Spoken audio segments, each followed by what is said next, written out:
Hello, respected ma'am or sir. My name is Deepak Solanki and today I am here to discuss a topic named arithmetic progression. In this topic we are going to discuss few basic terminology, basic concept and their formulas. So before starting this video, I will name some topics which we are going to discuss. First one is sequence, second progression, then arithmetic progression, third arithmetic progression, and fourth one is general term of an AP or nth term of AP, and we will discuss about finite and infinite terms of AP also, and last topic is sum of n terms of AP. So let's start this video. So first we understand what is sequence, what exactly is sequence, which we should know, every student should know about also this. Sequence is a collection of numbers which will be arranged in definite order, or we can say according to some definite rules. So that will form a sequence, and this sequence may be finite sequence if the number of terms will be finite, and if it also be infinite if the number of terms will be infinite, no limited, there is no limit to the terms. Okay, and we also note about this, the each term of the sequence, or we can say each number of the sequence is called a term of the sequence. Each number is called term of the sequence. So that's all about sequence concept. Now second topic is progression. So progression is that sequence which follow a particular pattern. If it follow a particular pattern, it will form a progression, and accordingly to the pattern we will define arithmetic progression.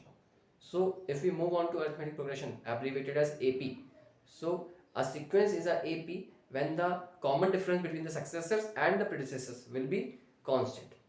Common difference between successors and predecessor will be constant, so that will forms a AP.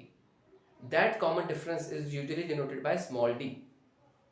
Small d, take care of it, students, guys.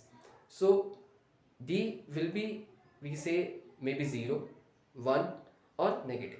D can be any value, 0, negative or positive value. Take care of this. So this is all about AP sequence. Now we will move on to general term of an AP. So before introduce about general term of AP, we will also know about the finite and infinite terms of AP. Finite term of AP means, here we will say finite AP. Finite AP is that AP which have limited terms, finite terms, and that AP have a particular last term exist. That AP has a particular last term existing. But infinite AP will have no last term. It will goes on. It will keeps on moving. So it does not have a last term. Infinite AP is that. Okay. Now we will talk about general term or nth term of AP. So general term or nth term of AP means there is a formula for this, which by which we will find the nth term of AP. Nth term or general term means an, a suffix n. A suffix n equals to a plus brackets n minus 1 into d. So this is the formula for general term or nth term of AP, which will be given as, I repeat, an equals to a plus n minus 1 into d. Here an will be the general term or nth term of AP, a will be the first term of AP, and what we say n will be the number of terms, and d is usually, as I said, d will be the common difference. And d is the most essential, because any sequence is AP or not, that will be only decided by the d value. If the sequence is given, suppose set of even numbers, set of odd numbers, set of roll numbers of the students, the sequence of heights of the student standing in the assembly according to their heights, ascending order.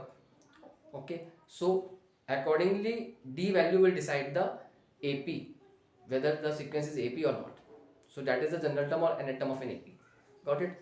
So this is all about AP and its nth term or general term of AP. Now we will talk about the sum of n terms of AP. Sum of n terms of AP will be denoted by Sn. In the suffix there is small n. So Sn will be given by Sn equals to n by 2 into 2a plus n minus 1 into d. This is the formula for sum of n terms of AP. Sum of first n terms of AP. So I repeat, Sn equals to n by 2 into 2a plus n minus 1 into d. Here a will be same first term, n will be number of terms, d will be common difference, and a, as I said, first term. So this is the Sn formula. If the last term is given, specifically if the last term of the AP is given, then we will use Sn equals to n by 2 into a plus l. We will also use this, Sn equals to n by 2 into a plus l, where l is the last term of AP. Okay, so this is the Sn formula. So this is mainly the basic concept and the formulas which will be using in AP, and that chapter which usually comes in class 10 student, class 10 students board examination will be there for the students. Okay, and if we talk about some basic concept, like if A, B, C are in AP, there are three terms: A, comma B, comma C. If they are in AP, then we will say, if they are in AP, we will write it as B minus A equals to C minus B. So that will becomes 2B equals to A plus C. Yes or no? So 2B equals to A plus C. This is the desired result if A, B, C are in AP. So that we should know about also. Okay. So this is all about the brief introduction about AP arithmetic progression, which a student should know, so that the problem can be easily solved to each and every student. So that's all about, and I will rest my brief introduction about AP. Thank you.